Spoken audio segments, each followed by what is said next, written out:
This is your Caribbean Edge, doing something a little bit different for you guys today. We wanted to go a little bit chill. We wanted to discuss something that we think you would be interested in. But I just want to start off by saying that if you guys can even begin to understand the kind of day we are having right now, it's crazy. It's beautiful. So I hope everyone is having a good day today. And we're going to discuss parenting in the USA today. Basically comparing it to the Caribbean way. So I'm going to start off by saying that I have two children that are now adults, 27 and 23 years old. I don't even like to admit that I'm that old, but whatever. With age comes wisdom, so there's wisdom here.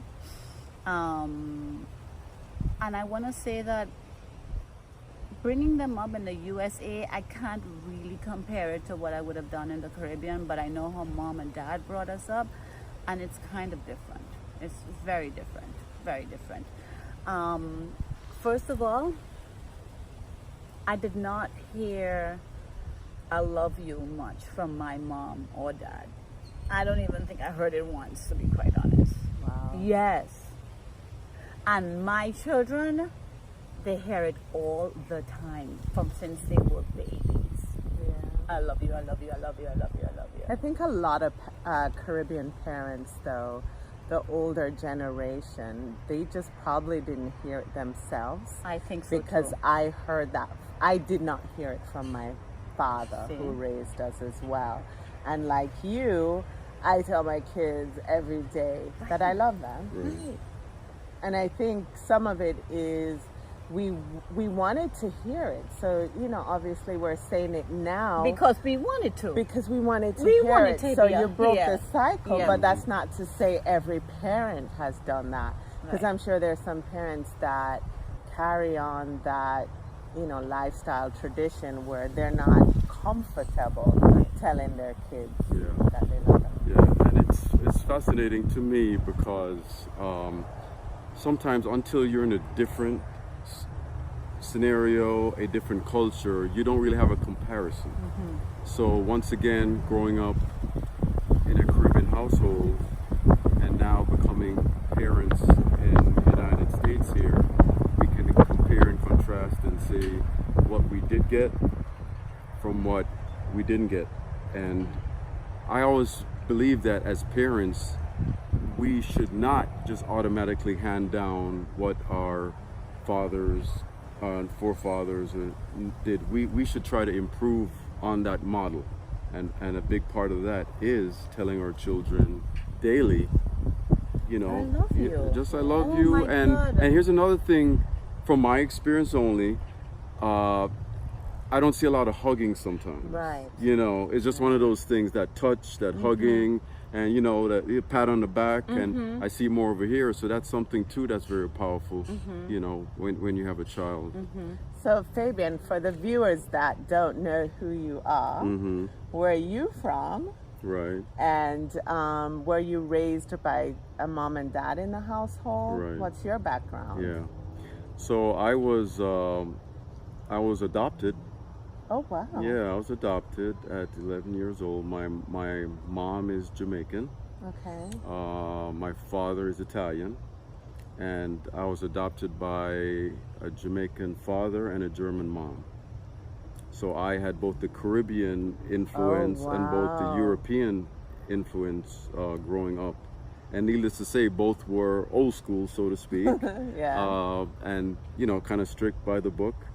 But I believe that I've kind of gone almost 180 in my parenting style, in that some of the things that I saw and was a part of, they loved me to death, but I just wanted to kind of soften it a little bit and just not make it so my way or the highway. I just don't. I think there's a nuanced way of using somewhere in the middle. Yeah. I agree with that 100%. My mom and dad were, it's my way or the highway. I mean, I hear about children that were sneaking out of their homes to go party, and I would never think about it because I know that that would be death for me, that no one would ever know me again because my mother would have killed me. If my mother would have killed me. My dad, not so much, but my mom. So we never tried that, but we know a lot of other kids that snuck out of their house to go hang out, party. So I brought up my children as well with, there was no my way or the highway kind of thing. I wanted to understand. I always seek to understand whatever it is that they're going through, whatever it is that they're lashing back at me with, any kind of lashback. I wanted to know where it was coming from. So for me, it was big on communication. And it's not going to be my way or the highway. Of course, there are certain things that's my way. Right. But I mean, I was very open. I discussed a lot of stuff with them that my mom and dad never discussed with me. You know, I found out what sex was through friends of mine in high school. My mom and dad never discussed that with me. And I was like, no way in hell are my children going to go through that. Their mother is going to tell them what sex is about. So they knew from a very early age. And they would discuss it. They were so young that I probably went too young. I probably went overboard. I probably went too young because they were discussed. Right. So Cheryl Ann is from Trinidad, you know, so it's just showing the different Caribbean islands and how each of us were raised and how we've come forth and made our own adjustments, so to speak, what we think is right to raise in our kids. Right. For me, I was born in England, kidnapped and brought to Jamaica when I was 4 years old by my dad. So I was raised by a dad. And eventually the nurse who helped him kidnap me, once she served time, she was deported to Jamaica. So she's from Jamaica. And so we were also raised by her.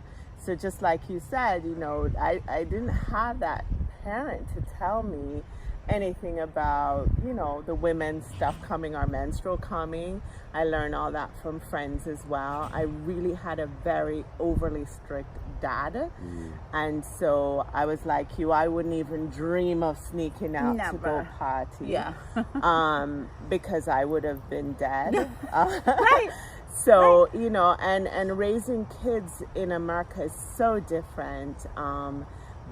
Having a boy and a girl, and they're so different. One is 24, the boy, and my daughter is 18, and they're absolutely different. And in the same household in America, I've had to adjust for the different sexes as well, the boy versus the girl. Of course. Yeah, so I think, you know, I have a theory that if your kids can't talk to you, they're going to find somebody else to talk to. Well said, Fabian. So very well said. We can play that hardline game all we want, but eventually, if the desire's there, they're going to do it with probably not the company that you want them to be in. So that's why what Cheryl Ann touched on, that communication thing, and you know, growing up in Jamaica, partly, communication really wasn't free-flowing as I believe it should be. It was pretty much go shut your mouth and go read your book in a corner and that kind of way. And, you know, first of all, I think kids are way more sophisticated now than, you know, when I was growing up, you know, 40 years ago, for example. They're smarter because they're exposed to more, you know. So you can't use the same strategy used back then as to now, you know, and so it's always kind of tinkering and taking a little bit, maybe seeing on TV or a friend or a relative how they handle a certain situation. And that's one thing that's going to be common is there's going to be some crisis in your house at some point, you know what I mean? And it's just, how do you handle it? Do you go hardline on them? You know, sometimes, right? Yeah, right. Sometimes it's necessary. Sometimes it is necessary. But other times, if you go too hard line, then, you know, you close the door. You close the door. Of course, they shut door. down. They Right. shut down. They kind of block you out. Right. It's like you don't exist. I go through that with my children because there are times when I know I come down too hard. There are times I know when I come down too hard. I think the difference in me raising my kids from how I was raised, because they're not perfect, let's get that clear. As a mom, I have challenges with my kids, and I'm sure all parents do. But just that reminder that I love you and I'm always here for you no matter what happens, I've left that door open. So I find as a mom, even though they know the door is open, they're not going to tell me everything. They're Right. still going to get in trouble. Right. They're Exactly. still going to listen to their friends. They're still going to Exactly. do things behind my back. But I want them to know, should you get in trouble, I am the person you need to call. And I see that especially with my daughter off in college. I mean, she'll call me, but thankfully she's not in trouble. Right. Right. But, Right. there are times when, she wants to pick up the phone and call mom, and my son still lives at home, and he knows I'm here for him, so I still have those conversations. As old as he is, I still say, where are you going? I need to know. Not pressure, he can still go out, but I think coming from the strict parenting I did, if I still lived at home, I wouldn't have the freedom that my kids have now. And I completely see the difference in allowing them to enjoy their childhood. I did not enjoy my childhood, and that I wanted to change for my children. Let's just talk about, if you don't mind, some of the elements now that makes parenting harder. Although we have more information at our disposal, let's talk about a cell phone, for example. Yeah. Had we had the cell phone when we were growing up, but now that's another challenge as well. It is. So you have to manage to it from my perspective. I remember when my kids were younger, I used it as a form of punishment because they relied on it so Yes. much. So, if you backtalk me, that's not allowed because respect is due. That's something that doesn't change through the generations for Right. me. So I have suspended and held that cell phone, and you go to school, and only when you come home, you turn over that cell phone because you needed it for an emergency. So the cell phone I found is useful because your kids can let you know if they're home okay and all that. But it's, yes, I still think you have to manage it until they get old enough where, my kids are beyond that stage now where I have to trust them. I have to trust where they go, what sites they're going to. And when they're younger, you manage to that as well. Well, the thing is that going back to when we grew up and we didn't have these cell phones, right? My mom couldn't really call me wherever I was to find out where I was at any point in time. But we grew up basically playing in the neighborhood.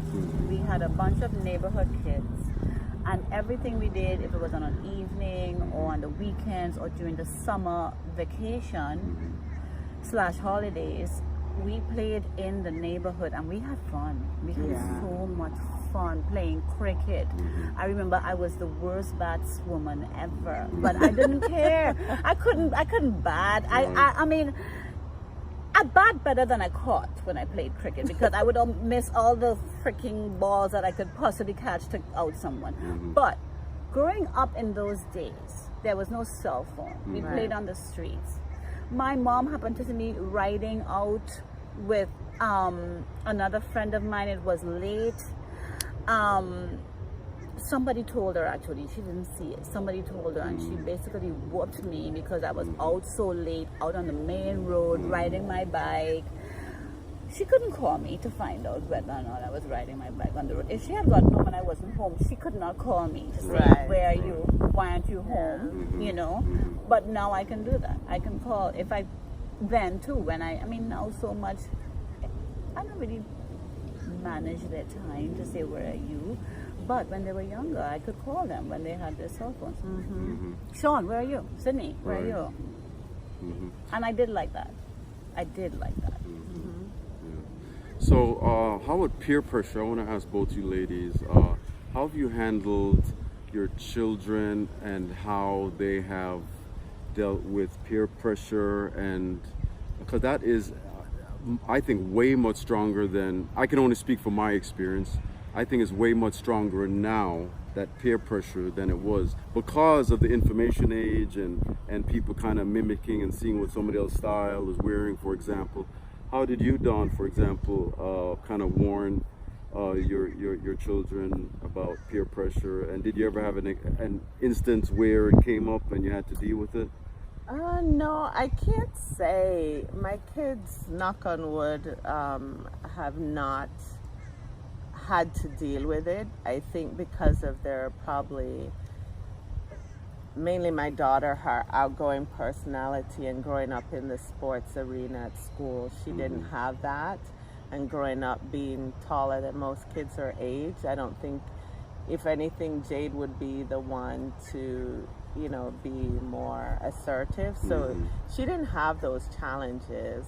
AJ, on the other hand, I don't recall a time where he was faced with that kind of peer pressure. I remember he was being targeted or bullied on the school bus at one point, and as a mom, I wanted to go on the school bus and, you know, find the child that was messing with my kids. So I remember having to teach him how to fight back, you know, not to be the aggressor, but if someone hits you, how to defend yourself. So I went through that, but not a peer pressure, so to speak. How about you, Sherlyn? How did you handle that? Peer pressure with here in the U.S. Wow. Growing up, I didn't have much peer pressure. I was always a do what I want kind of child. It's hard to talk to me about peer pressure because of that.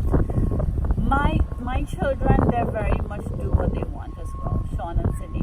Sean wanted to fit in here because, remember, he's kind of like a mix. His mom is so light-skinned. So his peer pressure was basically trying to be black. Because he's so light-skinned, he got that light skin from me. So his thing was trying to be black. That was his peer pressure. I mean serious peer pressure. Like, Mom, these kids don't believe I'm black. He was upset. Oh, wow. Hurt. I was so hurt for him because I was like, oh my God, why does my child have to go through this? Right. And that kind of thing we didn't go through in Trinidad. We did not go through that kind of. So it was hard for me to figure out how is it that I really handle this for him, with him. So white kids didn't believe he was black, or black kids, or both? Both. Oh, wow. Both. Oh, that's tough. Yes. So that was the peer pressure. I found him really trying to prove he's black. Like he was like, oh my God, of course I'm black, guys. What's wrong with you? He would bring home the kids. They're all hanging out in the pool. Black kids, white kids, all hanging out in the pool. Like one. I mean, never had that much of a peer pressure where people isolated him. They all loved him. And they would be at my house at the pool, but I would always remember when he had said that to me, that, Mom, they don't believe that I'm black. I have to prove it to them. And I'm like, wow. How did that resolve itself? So at what You point know, did it? It basically resolved itself before he even moved, like right at the end of middle. At the end of middle going into high. Because he experienced it very early, yes. That was the kind of peer pressure. Sydney, I don't really hear or any other kind of peer pressure. No. How about the fact that more women, for example, are working, I believe, in this day and age, professionally, on a professional level? They're making better money, they're having better jobs, as opposed to, once again, my experience, where there are more stay-at-home moms taking care of the house, waiting for the children to get home. Now, not being maybe as at home as much, they're running late because of a business meeting after 6, for example. They're working weekends, they're real estate, they're real estate brokers or whatever, and they have to work some weekends. So I think that's another challenge too that parents have now. Oh, definitely. You know, and definitely. you're home less, I would imagine, than say, when we were growing up. For sure, because mommy was a stay-at-home mom. Right. She worked seasonally, maybe Christmas, maybe Easter, Mother's Day, that kind of thing. Because she worked with representatives, cosmetics and perfumes. we didn't have to worry about that, about her not being home. Right. We did not. My children dealt with that. Mhm. My children dealt with that, with us not being home. And it was even worse because I worked long hours in Miami at American Airlines. Thank God I had the husband that was a true father and mother to them at that time. He basically, oh my God, wonderful, wonderful. Right. But I felt like if I could have given them some more time during certain periods in their life, because I was working a lot, and comparing that to being with mommy, though, it's kind of weird because I feel like if I'm closer to them than when I was with my mom then, even though she stayed at home and raised us from home. And it's because of that Caribbean parenting. They just weren't that like Loving. lovey-dovey, Right. huggy, Right. you know, they weren't. But I was, I guess, of course, overly so, because that's just my personality, number one, and because Right. I know I never had it as a child, and I felt like, how could you not be like this with your child? All I want to do, I mean, so much that now they're like, Mom, could you just chill out, you know? Right. Right. Could you just chill I get out? that too. Right. Right. Jade says, Mom, do you ask AJ all these questions? Right. And she's the younger one. Right. But I can't really feel like compare the two because I grew up without a mother figure, so to speak. And the person that I had as a mother figure, which was, you know, my dad's girlfriend, she really wasn't a good mother to me, you know, the typical stepmom syndrome. So I just did what I had to do as a mom for my own kids and came up with my own way of loving and caring for them and raising them. So yeah, no regrets. I worked, I provided a beautiful home environment, loving for both of them as best that I could. So absolutely no comparisons or regret for being a working mom. Yeah.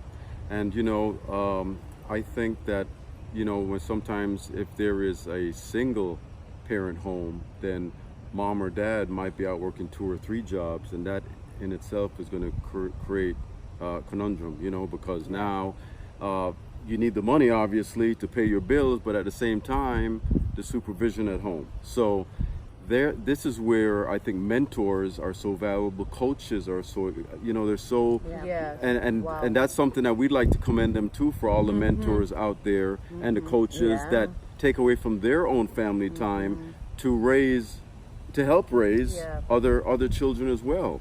And we would encourage you that if you have maybe some extra time on the weekends, you know, and you might want to mentor, that might be something that would really have an impact on some young child.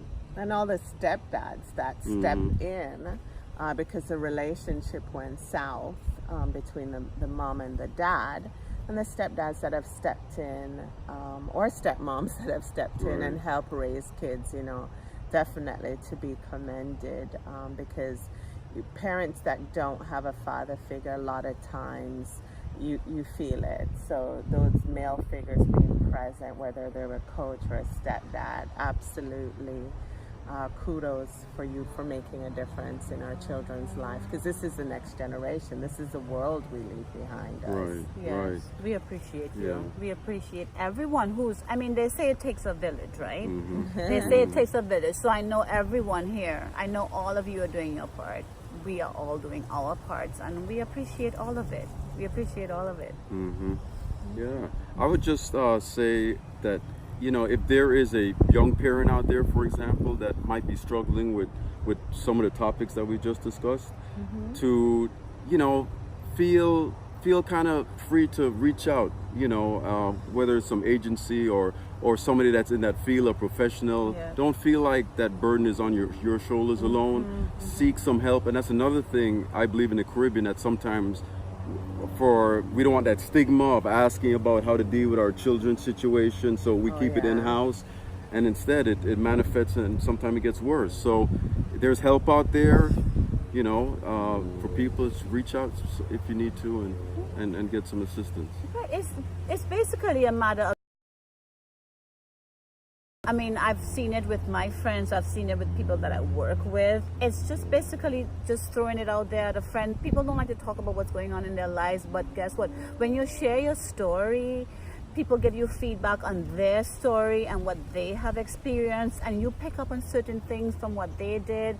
Nobody can truly give you advice on what to do. They can basically share their stories with you while you share yours with them, and you learn from that. You learn a lot. I have learned a lot through communicating. I mean, that's all it is sharing your And there are story. confidential resources out there Yes, as well. of course. That people can reach out through your human resource department at work, or like you say, your friends, just communicating Yes. with them. Yes. Because sometimes you do need someone to speak with. I mean, we've all dealt with it individually to handle our own households. But yes, sometimes it's just too much, especially for single parents. So definitely reach out. And a lot of these resources are confidential. So whatever you discuss with them, it goes nowhere but between you and that person as well. But HR within companies is a great resource as well. Right. And one last thing for me, at least, be proactive with your children's schools. Don't wait until the semester's over when you might get that grade, that disappointing grade. I say reach out, make contact with their new teachers from the beginning. Give them your contact number, for example. Don't wait for the end of this semester when it's too late and say, hey, you need to contact me. Encourage that communication because they have a lot on their plate, obviously, more than ever. So just encourage that in communication. Hey, my son or daughter is faltering. Please give me a call, contact me. Here's my email. Absolutely. And the school system has made it so much easier because all the information is online for you to check your kids' grades. Right. But like you said, Fabian, definitely reaching out to the teachers and seeing stuff that you can't see in the email or online reports, just to connect with your teachers, how are your kids doing is important. But for me, in closing, it's like, we thank you for the opportunity to share our experiences with you. And we look forward to your comments on what are your parenting tips, parenting styles, your experiences, and share that with us so that we can increase our communication on a lot of these topics that we address on the Caribbean Edge. Thank you so much for tuning in. Thank you for being the best part of the Caribbean Edge. And we'll talk to you guys again soon. Thank you. Thank you. Enjoy your week. Bye-bye. Bye-bye. Bye-bye.